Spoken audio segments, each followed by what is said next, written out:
Morning students. இந்த செஷனில் நம்ம இன்னைக்கு டெஃபினேஷன் பார்ட் பற்றி பார்க்க போகிறோம். ஸோ டெஃபினேஷனில் we already discussed about what is patent, right? So இதில் வந்து ஜஸ்ட் ஒரு டெஃபினேஷன்றதுனால பேட்டன்ட்டோட பேட்டன்ட்னா என்னன்றதை பேட்டன்ட் ஆக்டை எப்படி டிஃபைன் பண்ணியிருக்காங்க, அண்ட் இன்வென்ஷன்னா என்ன, இன்வென்டிவ் ஸ்டெப்னா என்ன, இண்டஸ்ட்ரியல் அப்ளிகேஷன்னா என்ன அப்படிங்கிறத டெஃபினேஷனை தான் நம்ம இந்த செஷனில் டிஸ்கஸ் பண்ண போகிறோம். This is very easy. Just ஒரு நம்ம கான்செப்ட் வைஸ் அண்டர்ஸ்டாண்ட் பண்ணிக்கணும். அதுக்காக ஒரு அண்டர்ஸ்டாண்டிங்காக தான் நம்ம இந்த டாப்பிக்கை டிஸ்கஸ் பண்ணுறோம். நம்மளோட கொஸ்டின் படி டிஸ்கஸ் பண்ணணும்னு பார்த்தீங்கன்னா இதில் ஒரு ஷார்ட் நோட்ஸ் கேட்கலாம். ஓகே, ஸோ ஷார்ட் நோட்ஸ்லேருந்து கேட்கறதுக்கான சான்சஸ் இருக்குது. ஸோ பேட்டன்ட்னா என்ன, இன்வென்ஷன், இன்வென்டிவ் ஸ்டெப்னா என்ன, இண்டஸ்ட்ரியல் அப்ளிகேஷனா என்னன்னு நமக்கு ஒரு 6 மார்க்ஸில் we can expect a question. So இந்த செஷனில் ஜஸ்ட் அந்த கான்செப்ட்ஸை நம்ம நல்லா அண்டர்ஸ்டாண்ட் பண்ணிக்க போகிறோம். ஸோ தட் நமக்கு ஈஸியாக ஃபர்தராக நமக்கு வந்து உள்ள பேட்டன்ட் ஆக்ட் போகிறதுக்கு அது ஹெல்ப் பண்ணும். ஓகே, ஸோ அதுக்காக தான் இந்த செஷனை நம்ம டிஸ்கஸ் பண்ணுறோம். What is patent? we already discussed. What is patent அப்படின்றத we already discussed that patent is nothing. It is a grant made by the government to an inventor conveying and securing him exclusive right for a period of 20 years அப்படின்றத பார்க்குறோம். So it is an exclusive right. இது வந்து நமக்கு வந்து ஆக்டில் எப்படி define பண்ணியிருக்காங்களான்னு பார்த்தீங்கன்னா, ஆக்சுவலாக ப்ராக்டிக்கலாக என்னன்றதை தான் நம்ம எக்ஸ்பிளைன் பண்ணுறோம். It's a grant. யார் கொடுப்பாங்க? கவர்மெண்ட் கொடுப்பாங்க. எவ்வளோ நாளைக்கு கொடுப்பாங்க? 20 இயர்ஸ் கொடுப்பாங்க அப்படின்றத நம்ம வந்து ஒரு ப்ராக்டிக்கலாக நமக்கு இருக்கிறத பற்றி நம்ம அதை சொல்கிறோம். But what is patent? பேட்டன்ட்னா என்ன அப்படின்றத ஆக்டில் எப்படி டிஃபைன் பண்ணியிருக்காங்கன்னு பார்த்தீங்கன்னா, it means a patent for any invention granted under this act. Okay, எந்த ஒரு இன்வென்ஷனுக்காக இந்த ஆக்டும் கீழே கொடுத்துருக்காங்களோ, இந்த ஆக்டின் மூலமாக கொடுத்துருக்காங்களோ, அந்த இன்வென்ஷனை பாதுகாக்கிறதுக்காக கொடுக்கப்பட்ட ஒரு காப்புரிமையை தான் பேட்டன்ட் அப்படின்னு சொல்கிறாங்க. ஓகே, இது வந்து செக்ஷன் 2 கிளாஸ் எம்ல டிஃபைன் பண்ணியிருக்காங்க. ஸோ இந்த ஆக்ட் படி நம்ம இன்டர்பிரேட் பண்ணும்போது we come across 2 words. One is invention. Okay, so patent அப்படின்றது என்னன்னு சொல்கிறாங்க, இன்வென்ஷனுக்காக கொடுக்கப்படுகிறது அப்படின்றத சொல்கிறாங்க. அப்போ what is invention? Okay, so நம்ம வந்து பேட்டன்ட் அப்படின்றது இன்வென்ஷனுக்காக கொடுக்குறாங்க அப்படின்றத பார்க்குறோம். இந்த ஆக்டில் டிஃபைன் பண்ணியிருக்காங்கன்னு பார்க்குறோம். அப்போது we must know what is invention, right? இன்வென்ஷன்னா என்னன்னு நமக்கு தெரியணும். ஸோ அப்போ அதுலேருந்து நமக்கு என்ன பார்த்தீங்கன்னா, இன்வென்ஷன் அப்படின்றத செக்ஷன் 2 கிளாஸ் 1 கிளாஸ் ஜேல டிஃபைன் பண்ணியிருக்காங்க. நான் மறுபடியும் அப்படியே சொல்கிறேன். நான் வந்து எப்போ ஆக்ட் என்ன ஒரு ஆக்ட் எடுத்தாலும் இல்லை எந்த ஒரு சப்ஜெக்ட் எடுத்தாலும் செக்ஷன் வைஸ் டிஸ்கஸ் பண்ண மாட்டேன். செக்ஷனுக்கு இம்பார்ட்டன்ஸ் கொடுக்க மாட்டேன். பட் இதில் செக்ஷன் டிஸ்கஸ் பண்ணியிருக்கேன். ஜஸ்ட் நீங்கள் தெரிஞ்சுக்கணுன்றதுக்காக தான் செக்ஷன் மென்ஷன் பண்ணியிருக்கேன்.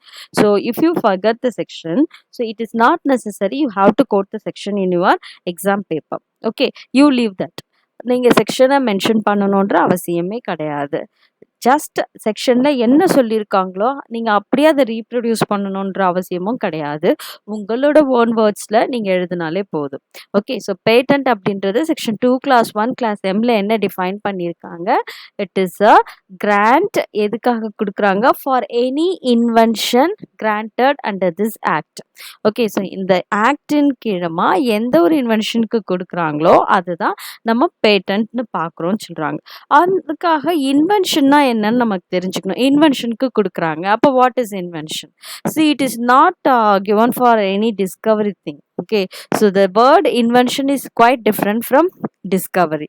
So discovery அப்படின்றது நம்ம ஏற்கனவே டிஸ்கஸ் பண்ணியிருக்கோம். டிஸ்கவர் அப்படின்றது நம்ம ஏற்கனவே it was already exist in somewhere in the world. Okay, ஏதோ உலகத்தில் ஏதோ ஒரு மூலையில் இருக்கக்கூடியதை நமக்கு இங்கே கொண்டு வந்து காட்டுறத நம்ம டிஸ்கவர் அப்படின்னு சொல்கிறோம். பட் இன்வென்ஷன் அப்படின்றது it is not exist anywhere in the world. இந்த வேர்ல்டில் எந்த ஒரு மூலையிலுமே இதுக்கு முன்னாடி அது இருக்காது. புதுசா நீங்க கிரியேட் பண்ணியிருப்பீங்க. புதுசா நீங்க கண்டுபிடிச்சிருப்பீங்க. அதுக்கு பேரு தான் நம்ம இன்வென்ஷன்னு சொல்ல முடியும். ஸோ லிட்ரலா ஸ்பீக்கிங் இதுக்கு இன்வென்ஷன்னா நம்ம ஒரு டெஃபினிஷன் இப்படி தான் குடுப்போம். பட் நம்ம ஆக்ட்ல எப்படி சொல்லியிருக்காங்கன்னு பார்த்தீங்கன்னா, invention means it is a new product or process that involving an inventive step and capable of industrial application. நீங்க ஒரு நியூ ப்ராடக்ட்டோ ஆர் ஒரு நியூ ப்ராசஸோ கண்டுபிடிக்கிறீங்க. That new product or process involving and inventive step அப்படி நீங்க கண்டுபிடிக்கக்கூடிய ஒரு ப்ராடக்ட் இல்லாட்டி ஒரு ப்ராசஸ்ல ஒரு புதுவிதமான இன்வென்டிவ் ஸ்டெப் இருக்கணும். அது கண்டுபிடிக்கக்கூடிய மெத்தடே எப்படி இருக்கும்னு பார்த்தீங்கன்னா, ரொம்ப இன்வென்டிவ் ஸ்டெப்பா இருக்கணும். அண்ட் நீங்க கண்டுபிடிச்ச அந்த இன்வென்ஷன் எப்படி இருக்கணும்னு பார்த்தீங்கன்னா, it must B used for the society. It must B used for industrial application. That is அது வந்து சொசைட்டிக்கு யூஸ்ஃபுல்லா இருக்கிற மாதிரி இருக்கணும். இண்டஸ்ட்ரியல் அப்ளிகேஷனுக்கு யூஸ் ஆகுற மாதிரி இருக்கணும். விச் மீன்ஸ் தட் அதுக்கு வந்து நெறைய வந்து நம்ம வந்து அது வந்து பயன்பாடு அதனுடைய பயன்பாடு நெறைய இருக்கணும்னு சொல்றாங்க. தட் மேபி லைக் அது கண்டுபிடிக்கிறதுனால ஒரு எம்ப்ளாய்மென்ட் ஆப்பர்ச்சுனிட்டி இருக்கலாம். இல்ல அந்த ப்ராடக்ட்டால, இல்ல அந்த ப்ராசஸால நெறைய வந்து எக்கனாமிக் குரோத் இருக்கலாம். ஓகே. ஸோ அது அது வந்து மேன்கைண்ட்க்கு நெறைய டெக்னாலஜி மூலமா யூஸ் ஆகுற மாதிரி இருக்கலாம். இல்ல அவனோட டெவலப்மென்ட்க்கு யூஸ் ஆகுற மாதிரி இருக்கணும். ஸோ அப்போ யுட்டிலிட்டி பர்ப்பஸ் இருக்கணும். ஓகே. ஸோ அந்த பர்ப்பஸ் இருந்து அப்படி ஒரு ப்ராடக்ட் ஒரு ப்ராசஸ கண்டுபிடிச்சு, அந்த கண்டுபிடிக்கக்கூடிய அந்த மெத்தட்லயே என்ன இருக்கணும்னு சொல்றாங்கன்னு பார்த்தீங்கன்னா, புதுவிதமான முயற்சிகள், புதுவிதமான ஸ்டெப்ஸ் யூஸ் பண்ணி நீங்க வந்து கண்டுபிடிக்கக்கூடிய ஒரு விஷயத்த தான் இன்வென்ஷன்னு டிஃபைன் பண்ணியிருக்காங்க ஆக்ட்ல. So this is most important. நம்ம இதுலேருந்து ஷார்ட் நோட்ஸ் கேட்கலாம். ஷார்ட் நோட்ஸ் எதிர்பார்க்கலாம். ஓகே. ஸோ அப்போ இன்வென்ஷன் அப்படின்றத நம்ம வந்து எப்படி சொல்லியிருக்காங்க செக்ஷன் 2 கிளாஸ் 1 கிளாஸ் ஜேல பார்த்துருக்கோம். ஸோ நியூ இன்வென்ஷன் அப்படின்றது செக்ஷன் 2 கிளாஸ் 1 கிளாஸ் ஐல டிஃபைன் பண்ணியிருக்காங்க. So any invention R technology which has not been anticipated by publication in any document or used in the country or elsewhere in the world before the date of filing of patent application with complete specification. So அதுதான் new invention சொல்றாங்க. நான் சொன்ன மாதிரி இதுக்கு முன்னாடி எந்த உலகத்துல எந்த ஒரு மூலையிலயுமே அது வந்து எக்ஸிஸ்ட் ஆயிருக்கக்கூடாது. தோன்றி இருக்கக்கூடாது. தட் இன்வென்ஷன் மேபி எப்படி வேணாலும் இருக்கலாம். டெக்னாலஜியா இருக்கலாம், எனி இன்வென்ஷனா இருக்கலாம். அந்த வந்து நீங்க பேட்டன்ட் அப்ளிகேஷன் ஃபைல் பண்றதுக்காக கம்ப்ளீட் ஸ்பெசிஃபிகேஷன் ஃபைல் பண்ணுவீங்க. அப்படி ஃபைல் பண்ணிக்கூடிய அந்த டேட் வரைக்கும் that should not exist anywhere in the world. அதுதான் main. So the subject matter has not fallen in public domain or that it does not form part of the state of the art. Okay. So அது வந்து பப்ளிக்கோட நாலேஜ்க்கு தெரியாம இருக்கணும். Public டொமைன்ல இருக்கக்கூடாது. So அப்படி இருந்தாதான் that is does not form part of the state of the ஆர்ட்னு சொல்றாங்க. So அப்படி இருந்தாதான் அந்த நியூ இன்வென்ஷனை கிளைம் பண்ண முடியும். ஓகே. அப்ப நியூ இன்வென்ஷன் அப்படின்ற வேர்ட் நம்ம வரும்போதே, நமக்கு எப்படி இன்னொரு கிரைட்டீரியா இருக்கணும்னு பார்த்தீங்கன்னா, இட் மஸ்ட் பி நியூ. அந்த இன்வென்ஷன் எப்படி இருக்கணும்னு சொல்றாங்க? It must be new, it must be useful, it must involve an inventive step and it must be capable of industrial application. இதெல்லாம் இருந்தா தான் இன்வென்ஷன். இதெல்லாம் இப்படி இருக்கிற இன்வென்ஷனுக்கு தான் பேட்டன்ட் குடுக்க முடியும். அப்போ நம்ம இன்வென்ஷன்னா என்னன்னு பார்த்தோம். நியூ இன்வென்ஷன்னா என்னன்னு பார்த்தோம். அப்போ இன்வென்ஷன் அப்படின்றது that must be new, that must be a novelty thing. Okay. Novelty அப்படின்றது என்னன்னு பார்த்தீங்கன்னா, நியூவா இருக்கணும். இதுவும் உங்களுக்கு ஷார்ட் நோட்ஸ்ல கேட்பாங்க. பேட்டன்டபிலிட்டிக்கு one of the important and most criteria அப்படின்னு பார்த்தீங்கன்னா, இந்த நாவல்ட்டின்னு சொல்லுவாங்க. That is the invention should have neither been used anywhere in the world nor published in any part of the world. அது வர வரைக்கும், நடைமுறைக்கு வர வரைக்கும் அதை வந்து இதுக்கு முன்னாடி யாரும் யூஸ் பண்ணியிருக்க கூடாது. ஆர் அதுக்கு முன்னாடி அதை யாருமே வந்து பார்த்துருக்கவோ பப்ளிஷ் பண்ணிருக்கவோ கூடாது. ஸோ இதை தான் வந்து நாவல்ட்டின்னு சொல்கிறோம். But the later sections of the Act for the purpose of anticipation and opposition proceedings deal with the relative novelty. That is, it is not used in India and it is not published in any part of the world. அப்படின்றத தான் சொல்றாங்க. So the entire Act refers to the word invention and not new invention. Okay. So இந்த entire ஆக்ட்ல நம்ம எந்த வேர்ட use பண்றோம்னு பார்த்தீங்கன்னா, இன்வென்ஷன தான் refer பண்றோம். நான் நியூ இன்வென்ஷன ரெஃபர் பண்ணவே இல்ல. Okay. So all the purpose that relatively novelty is the criteria. நான் சொன்ன மாதிரி நீங்க பேட்டன்டபிலிட்டின்னு வந்துட்டாலே, ஒரு விஷயத்துக்கு ஒரு இன்வென்ஷனுக்கு பேட்டன்ட் வாங்கணும்னு வந்துட்டாலே, the most important thing is novelty. So it is one of the important criteria for getting a patent. Okay. Next நம்ம இன்னொரு வார்த்தை we come across that is inventive step. So ஒரு பேட்டன்ட் வாங்கணும்னா இன்வென்ஷன் இருக்கணும். Invention இருக்கணும்னா அது வந்து நியூவா இருக்கணும். இன்வென்டிவ் ஸ்டெப் நாவல்ட்டியா இருக்கணும். இன்வென்டிவ் ஸ்டெப் இருக்கணும். இண்டஸ்ட்ரியல் அப்ளிகேஷன் இருக்கணும். அப்போ இப்போ நம்ம இன்வென்டிவ் ஸ்டெப்னா என்னன்றதை டிஸ்கஸ் பண்ற போறோம். ஸோ இன்வென்டிவ் ஸ்டெப் அப்படின்றது எதுல டிஃபைன் பண்ணியிருக்காங்கன்னு பார்த்தீங்கன்னா, it is defined under section 2 clause 1 clause J of the act. So prior to this amendment inventive step அப்படின்றது என்ன அப்படின்னு பார்த்தீங்கன்னா, தட் இஸ் பிஃபோர் 2005. அதாவது 2005 அமெண்ட்மெண்ட் வரதுக்கு முன்னாடி இன்வென்டிவ் ஸ்டெப்னா என்னன்னு பார்த்தீங்கன்னா, it is a feature that makes the invention not obvious to person skilled in the act. Okay. So அப்போ நியூ ஆக்ட் வந்து எப்படி, அதாவது என்னன்னு பார்த்தீங்கன்னா, அதாவது இந்த இன்வென்டிவ் ஸ்டெப் அப்படின்றது இந்த ஸ்டெப்ஸ் யூஸ் பண்ணி இந்த ப்ரொசீஜர் இல்லது இந்த ப்ராசஸ் அல்லது இந்த ப்ராடக்ட்டை கண்டுபிடிச்சிருவாங்களோ அப்படின்னு அதுலயே எக்ஸ்பர்ட்டா இருக்கக்கூடிய பர்சனாலேயே அதை கண்டுபிடிக்க முடியாது. ஓகே. அதுதான் வந்து என்னன்னு சொல்லுவாங்கன்னு பார்த்தீங்கன்னா, இன்வென்டிவ் ஸ்டெப்னு சொல்லுவாங்க. ஸோ அப்போ இந்த நியூ ஆக்ட் 2005ல இன்வென்டிவ் ஸ்டெப் அப்படின்றது ரொம்ப ப்ரிசைஸாக டிஃபைன் பண்ணியிருக்காங்க.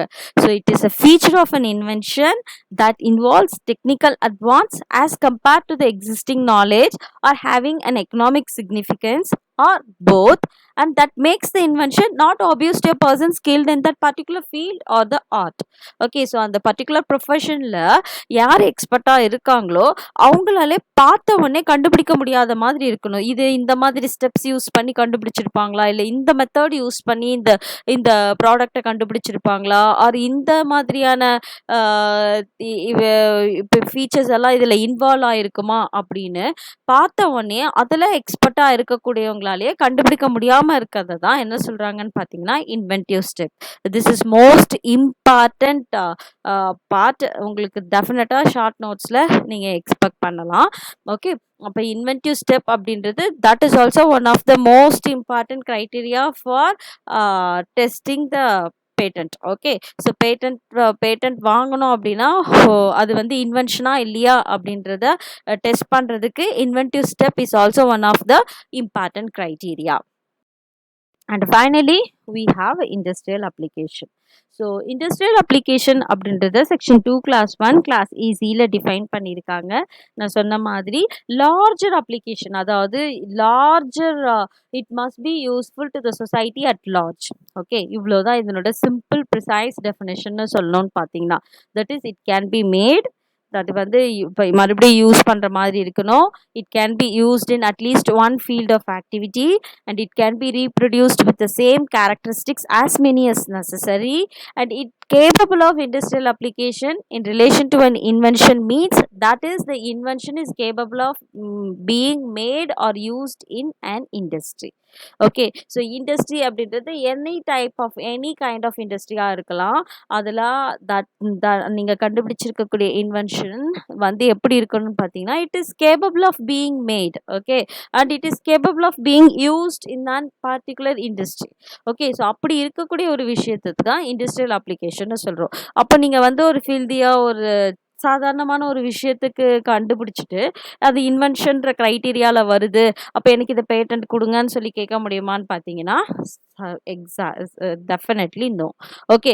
ஸோ அப்போது நீங்கள் கண்டுபிடிச்ச இன்வென்ஷன் எப்படி இருக்கணும்னு பார்த்தீங்கன்னா, நியூவாக இருக்கணும், நாவல்ட்டியாக இருக்கணும், யூஸ்ஃபுல்லாக இருக்கணும், இன்வென்ஷன் இருக்கணும், இண்டஸ்ட்ரியல் ஸ்டெப் இன்வென்டிவ் ஸ்டெப் இருக்கணும், அதில் இண்டஸ்ட்ரியல் அப்ளிகேஷன் இருக்கணும். அதாவது சொசைட்டிக்கு பயன்படுற மாதிரி, சொசைட்டிக்கு யூஸ்ஃபுல்லாக இருக்கிற மாதிரி நீங்கள் கண்டுபிடிக்கக்கூடிய அந்த இன்வென்ஷன் அது ப்ராடக்டாகவும் இருக்கலாம், ப்ராசஸாகவும் இருக்கலாம். அந்த இன்வென்ஷனுக்கு நீங்கள் பேட்டன்ட் வாங்கலாம். ஓகே. ஸோ இதுதான் வந்து டெஃபினேஷன்ல இம்பார்ட்டன்ட். ஸோ இத விட்டுட்டா இன்னும் ஒரு சிம்பிள் டெஃபினேஷன் இருக்கு. பேட்டன்ட் ஏஜென்ட்னா யாருன்னு ஷார்ட் நோட்ஸ்ல கேட்கலாம். Okay. So for the time being அந்த பேட்டன்ட் ரெஜிஸ்டர்ல யாரோட நேம் ரெஜிஸ்டர் ஆயிருக்கோ, அவங்கள பேட்டன்ட் ஏஜென்ட்ன்னு சொல்லுவாங்க. ஸோ இதுல பார்த்தீங்கன்னா, உங்களுக்கு இது எல்லாமே உங்களுக்கு 6 மார்க்ஸ்ல ஷார்ட் நோட்ஸ்ல கேட்பாங்க. ஸோ அதுக்காக தான் நம்ம இந்த பார்ட்ட டிஸ்கஸ் பண்ணிட்டு இருக்கோம். நம்ம இப்ப பார்த்தது பார்த்தீங்கன்னா, வாட் இஸ் பேட்டன்ட்ன்னு பார்த்தோம். So patent is nothing. It is an invention. So அப்ப இன்வென்ஷன்னா என்னன்னு தெரிஞ்சுக்கணும். ஸோ அப்ப இன்வென்ஷன் அப்படின்றதுக்கும், டிஸ்கவர் அப்படின்ற விஷயத்துக்கும் நெறைய வித்தியாசம் இருக்கு. 2மே not one and the same. அப்போ இன்வென்ஷன் அப்படின்றது ஆக்ட்ல எப்படி டிஃபைன் பண்ணியிருக்காங்கன்னு பார்த்தீங்கன்னா, it means any new features that involve any new ப்ராடக்ட்டா இருக்கலாம், ப்ராசஸா இருக்கலாம். That must involve an inventive step. அந்த இன்வென்ஷன் நீங்க கண்டுபிடிச்சிக்கக்கூடிய ப்ராடக்ட் அதில் ப்ராசஸில் இன்வென்டிவ் ஸ்டெப் இருக்கணும். And it must be capable of industrial application. அது வந்து சொசைட்டிக்கு யூஸ்ஃபுல்லாக இருக்கிற மாதிரி இருக்கணுன்றத சொல்கிறாங்க. அப்போ இன்வென்ஷன் அப்படின்னா நியூவாக இருக்கணும், இன்வென்டிவ் ஸ்டெப் இருக்கணும், இண்டஸ்ட்ரியல் அப்ளிகேஷன். அப்போ வாட் இஸ் நியூ? அதுதான் நாவல்ட்டின்னு பார்த்தோம்.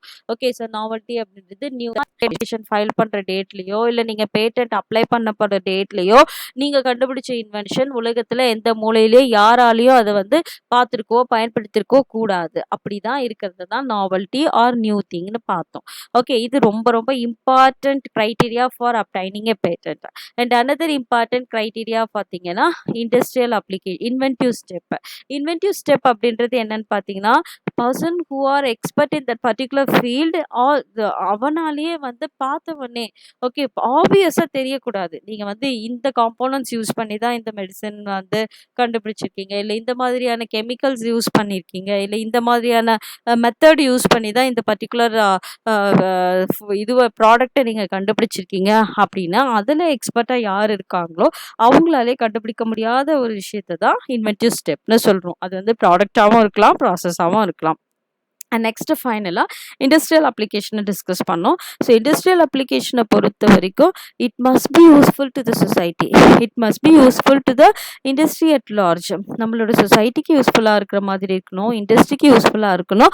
அப்படி இருக்கக்கூடிய விஷயத்துக்கு தான் பேட்டன்ட் கொடுக்க முடியும். அதை தான் இன்வென்ஷனாக ரெகக்னைஸ் பண்ண முடியும் as per the Indian patents act அப்படின்றத பார்த்தோம். ஓகே. ஸோ இதுதான் வந்து இன்னைக்கு நம்ம டிஸ்கஸ் பண்ணது. ஸோ நெக்ஸ்ட் என்ன டிஸ்கஸ் பண்ண போகிறோம்னா, what are the inventions can be patentable, what are the inventions non patentable, இதை தான் பார்க்க போகிறோம். Okay. So that's all from me. Thank you.